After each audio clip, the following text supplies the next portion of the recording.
शिक्षा मंत्री को शिक्षा मंत्रालय की जवाबदेही लेनी पड़ेगी और वो जवाबदेही वो पूरा करने में विफल हुए हैं, इसलिए इस शिक्षा मंत्री को बर्खास्त करना चाहिए। शिक्षा के लिए योग्य नहीं है, उसको शिक्षा मंत्री बना दिया गया है। परीक्षा होती है, पेपर लीक हो जाता है, परीक्षा पर चर्चा करके रील बनाने वाले प्रधानमंत्री साइलेंट मोड पर चले जाते हैं। ऐसी क्या मजबूरी है कि एक अयोग्य शिक्षा मंत्री को आप शिक्षा मंत्री बनाए हुए हैं। आप सब पिछले कुछ सप्ताह से इस देश की शिक्षा व्यवस्था से जुड़ी हुई कई महत्वपूर्ण घटनाओं को कवर किए हैं। हालांकि हमारी देश की बहुत सारी मीडिया घंटों चर्चा करती है झालमुड़ी पर और मेलोडी पर, लेकिन इन सब चर्चाओं के बीच एक जो जरूरी मसला है वो ये है कि इस देश में विद्यार्थियों के, नौजवानों के आत्महत्या करने की जो रफ्तार है वो लगातार बढ़ती जा रही है। 1 घंटे के भीतर 2 नौजवान इस देश में आत्महत्या कर रहे हैं और आत्महत्या का सीधा संबंध इस देश की चौपट शिक्षा व्यवस्था से है। जो आदमी शिक्षा के लिए योग्य नहीं है, उसको शिक्षा मंत्री बना दिया गया है। और यह बात मैं पूरी जिम्मेवारी से कांग्रेस पार्टी की ओर से आपके बीच रख रहा हूं। आपने देखा होगा कि किस तरीके से हर साल इसी महीने नीट को लेकर के एक बवाल शुरू होता है और सरकार के जो रवैये हैं वो ढाक के 3 पात। न शिक्षा मंत्री का इस्तीफा होता है, न दोषियों पे कोई सख्त कार्रवाई होती है और हर साल पेपर लीक होता है। आप जानते हैं कि 80 बार से ज़्यादा इस देश की परीक्षाओं के पेपर लीक हो चुके हैं। कल की खबर है कि एसएससी जीडी की परीक्षा देने के लिए एक केंद्र पर 800 से ज़्यादा लोगों को बुला लिया गया और बैठने की व्यवस्था सिर्फ 250 लोगों की थी। जो शिक्षा मंत्री, जिस देश की सरकार एक परीक्षा नहीं ठीक से करवा पा रहे हैं, आप बताइए कि एक साफ सुथरी परीक्षा के बिना, इस देश में ईमानदार गुरु के बिना हम विश्व गुरु कैसे बनेंगे। कल सुबह सुबह प्रधानमंत्री जी का मेल आया उनके ऑफिस से और विदेश में उनकी उपलब्धियां गिनाई जा रही थी और देश में लगातार सुर्खियों में यह बात बनी हुई है कि पहले नीट और फिर सीबीएसई का मामला। और सीबीएसई का मामला ऐसा है कि एक 17 साल का बच्चा अपनी समस्याओं को लेकर गुहार लगाता है और सरकार की चापलूसी में अपने रीढ़ की हड्डी खो चुके पत्रकार आनन फानन में उस विद्यार्थी को देशद्रोही और पाकिस्तानी बताने लगते हैं। दिक्कत यह है कि जब प्रधानमंत्री जी और उनके दोस्त को ही देश मान लिया जाता है तो देश हित की हर बात देश विरोधी लगने लगती है।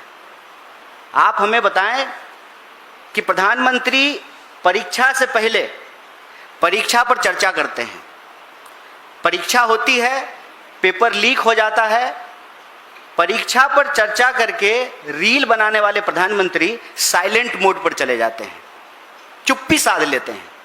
एक शब्द उनके मुंह से नहीं निकलता है कि ऐसी क्या मजबूरी है कि एक अयोग्य शिक्षा मंत्री को आप शिक्षा मंत्री बनाए हुए हैं। साहब, वो आपके ही कैबिनेट के मंत्री हैं, ट्रंप नहीं है कि 45 डिग्री में आप कांप रहे हैं उनसे इस्तीफा लेने में, उनको उनके पद से हटाने में। ऐसी क्या मजबूरी है। आप पिछले 2 सप्ताह के घटनाक्रम को देखिए। नीट का पेपर लीक होता है और पेपर लीक होने पे दलील ये दी जाती है कि पूरा पेपर लीक नहीं हुआ है। पूरा पेपर लीक कब होगा? जब क्वेश्चन पेपर न्यूज़पेपर में छप के आएगा। व्हाट्सएप पे क्वेश्चन पेपर घूम रहे हैं, पहले उसको दबाने का प्रयास किया गया, फिर स्वीकार किया गया कि पेपर लीक हुआ है, फिर पेपर उसको कैंसिल करके दोबारा पेपर कराया जा रहा है। 1 महीने के भीतर 20 लाख से ज़्यादा विद्यार्थियों को फिर से नीट का एग्जाम देना है। अभी नीट के मामले में प्रतियोगी छात्रों की आत्महत्या की खबरें आने लगी। फिर सीबीएसई का मामला आ गया।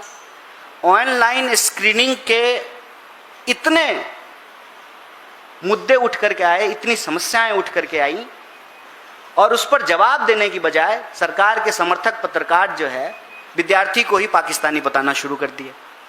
आज इस देश की स्थिति ये है कि यह सरकार एक भी परीक्षा ठीक से कंडक्ट नहीं करवा पा रही है, और हर परीक्षा, देश की हर महत्वपूर्ण परीक्षा को करवाने की जिम्मेवारी उस एनटीए को दे दिया गया है जिस पर बार बार सवाल उठ रहे हैं। और इसमें कोई दो राय नहीं है कि जो एनटीए के डायरेक्टर हैं, आप उनका बैकग्राउंड चेक करके देख लीजिए। उनका बैकग्राउंड सरकार में बैठे हुए लोगों से राजनीतिक संबंध का बैकग्राउंड है। ऐसी क्या मजबूरी है कि ऐसे निदेशकों को राजनीतिक लाभ के लिए अपनी पार्टी, अपने विचारधारा के लोगों को महत्वपूर्ण पदों पर बिठाया जाता है, फिर उस एजेंसी के द्वारा लगातार अयोग्य तरीके से परीक्षा कंडक्ट कराने की असफल कोशिश की जाती है, फिर भी उनके ऊपर कोई कार्रवाई नहीं किया जाता है। देश आज एक गंभीर विषय से गुजर रहा है। ऐसी परिस्थिति में हम देश के विद्यार्थियों और नौजवानों से ये अपील करना चाहते हैं कि सिस्टम की खामी और कमी को आप अपने मत्थे मत मढ़िए। सिस्टम अपनी कमी को, अपने फेलियर को आपके माथे पर नाकामी के रूप में मढ़ना चाहती है, लेकिन आपको इन परिस्थितियों से किसी और की गलती के चलते अपनी जान गंवाने की आवश्यकता नहीं है। अगर जान गंवानी ही है तो अपने हक के लिए लड़कर मरेंगे, आत्महत्या करके नहीं मरेंगे। इसीलिए एनएसयूआई और यूथ कांग्रेस पूरे देश में पेपर लीक के सवाल पर लगातार सड़कों पर है। देश के चुने हुए नेता प्रतिपक्ष लगातार इस मुद्दे को उठा रहे हैं। हम कह रहे हैं कि प्रधानमंत्री चुप्पी तोड़ें, अपनी मजबूरी से बाहर आकर के अयोग्य, शिक्षा के लिए अयोग्य शिक्षा मंत्री के ऊपर कार्रवाई करें, उनको बर्खास्त करें, दोषियों के ऊपर सख्त कार्रवाई हो, जीरो टॉलरेंस के साथ पेपर लीक को रोकने के लिए सख्त कानून बनाया जाए, और इस देश की परीक्षाओं के चलते, परीक्षा में होने वाली गड़बड़ियों के चलते जो देश के भविष्य का, देश के नौनिहालों का गला घोटा जा रहा है, इसको बंद किया जाए।